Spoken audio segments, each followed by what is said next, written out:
حضرت سلطان باہو رحمۃ اللہ تعالیٰ علیہ کے ایک خادم ہوئے ہیں، ان کا اصل نام امیر بابا لکھا ہے بعض جگہوں پہ، لیکن ان کو کدن میاں، کڈن میاں، بڈھے میاں کئی ناموں سے یاد کیا جاتا ہے۔ بڑے درویش تھے، صاحب حضوری آدمی تھے۔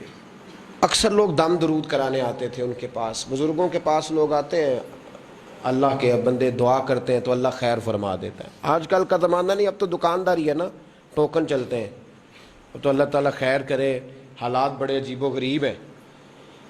تو ان کے پاس لوگ آیا کرتے تھے دم کرانے۔ انہوں نے نا دور ایک برتن رکھا ہوا تھا، تو کوئی آدمی آتا تو تھوڑا سا اس میں نذرانہ ڈالتا، تو کہتا حضرت جی میرا یہ کام ہے، یہ کر دیں۔ وہ خلیفہ تھے حضرت سلطان باہو کے، وہ گردن جھکاتے ہیں، تھوڑی دیر کے بعد سار اٹھاتے ہیں، کہتے تیرا کام ہو جائے گا۔ صحیح مسلم کی حدیث ہے، نبی پاک نے فرمایا رب اشغاز اغبر لو اقسم علی اللہ لا ابرہ۔ اللہ کے کچھ بندے ایسے ہیں جو اللہ کو قسم بھی دے تو اللہ ان کی قسم پوری کر دیتا ہے۔ ان کے کپڑے مٹی سے بھرے ہوتے ہیں، پر اللہ کو کہہ دیں تو اللہ کر دیتا ہے۔ حضرت سلطان باہو کے وہ خلیفہ کہتے ہو جائے گا تو ہو جاتا۔ پھر کوئی بندہ آ کے کہتا یہ نذرانہ ڈال دیا ہے تو کام، گردن چکاتے کہتے اپنے پیسے نکال کے لے جا، تیرا کام کوئی نہیں ہونا۔ ایک دفعہ کچھ سید زادیاں آ گئیں، انہوں نے آ کے نا اس زمانے میں 100 روپیہ، سمجھ لیں کہ آج کل لاکھ روپیہ، بابا جی کے نذرانے والے گلے میں ڈالا اور آ کے کہا کہ بابا ہمارے نا ایک بچے کو سزائے موت ہو گئی اور حلفاً بتاتے ہیں کہ ناجائز پھانسی کا حکم ہوا ہے، تو تیری رب رسول کی بارگاہ تک رسائی ہے، مہربانی کر، سیدوں کا بچہ ہے، مہربانی کر۔ بابا جی نے گردن چکائی اور کہا اپنا 100 روپیہ نکال کے لے جاؤ، مشکل ہے بچہ بچے تو میں کچھ نہیں کر سکتا۔ سیدزادیاں تھیں، روتی ہوئی لوٹ گئیں۔ بچے کی نانی زندہ تھیں، ان کو جا کے بتایا تو وہ رونے لگ گئیں، کہنے لگیں تمہیں بات نہیں کرنی آئی، اللہ کے بندے بڑے نرم دل ہوتے ہیں، تمہیں منانا نہیں آیا، ورنہ یہ ہو سکتا تھا۔ میں جاتی ہوں۔ وہ آئی، 100 روپیہ ڈالا اور بابا جی امیر صاحب کے پاس بیٹھ کے کہنے لگی بابا بات یہ ہے کہ ہم سید ہیں، ہے سارا ہمارے گھرانے کا، پر چلو آج تک رسائی تیری ہے، آج کل تیرے تعلقات مضبوط ہیں تو مہربانی کر، کوئی غلط بات نہیں، بچے کو پھانسی غلط ہو رہی، مہربانی کر۔ بابا کہنے لگا اماں میرے بس میں نہیں، میں بھی تو اللہ کا کمزور بندہ ہوں نا، مالک کا کمزور بندہ ہوں، کو ضروری نہیں، دعا پہ فضل ہوتا ہے، اگر اس کی مشیت ہو تو پھر بندہ کیا کر سکتا ہے۔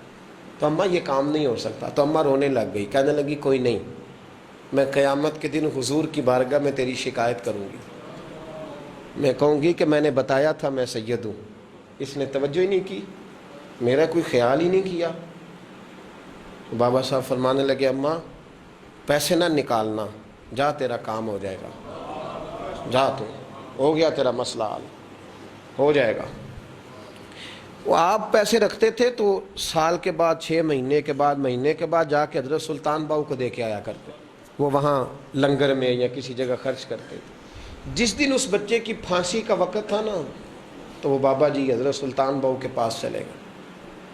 حضرت سلطان باہو کے مزار پہ جو دوست گئے ہیں یا میرے ساتھ گئے ہیں وہ جانتے ہیں کہ گڑھ موڑ سے یوں مڑتے ہیں، آگے دربار ہے، تو گڑھ موڑ پہ حضرت سلطان باہو ان کے استقبال، ان کو وہاں پتہ چل گیا کہ وہ آ رہا ہے، آئے دروازے گڑھ موڑ تک، مرید ساتھ تھے، تو حضرت سلطان باہو کہنے لگے یار تو نے اچھا نہیں کیا، اپنے خلیفے تو نے اچھا نہیں۔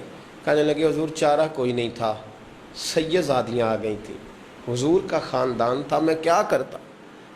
مرید کہتے ہمیں سمجھ نہیں آ رہی کہ یہ کیا ہو رہا ہے۔ کہنے لگے مجبوری تھی، کیا کرتا، کدھر جاتا، حضور کا خاندان تھا۔ کہا تو نے اچھا نہیں، کہتے ہمیں نہیں سمجھ آ رہی کہ تو نے اچھا نہیں کیا، وہ کہتے ہیں حضور کا خاندان تھا، اس کا معنی کیا ہے؟ کہتے ہیں تھوڑی دیر گزری، بچہ وہاں سے رہا ہو گیا، حضرت سلطان باہو کے خلیفہ کا انتقال ہو گیا، وہ وصال کر گئے، وصال ہو گئے۔ آپ نے جنازہ پڑھایا، دفن کیا، تو غلام کہنے لگے حضور یہ ماجرا کیا ہے؟ آپ فرمانے لگے اس نے اللہ کے حضور دعا کی تھی کہ مولا جناب اسرائیل نے اس دن کسی نہ کسی کی روح لینے جانا ہے نا، تو میری لے جائے۔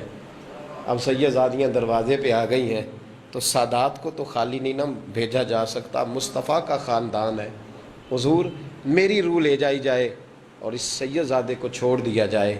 فرمایا اس نے اللہ کے حضور قربانی دے کے وَفَدَيْنَاهُ بِذِبْحٍ عَظِيمٍ، جس طرح حضرت اسماعیل کے لیے مینڈا آ گیا تھا تو ان کی جگہ ان کی روح کو قبول کر لیا گیا۔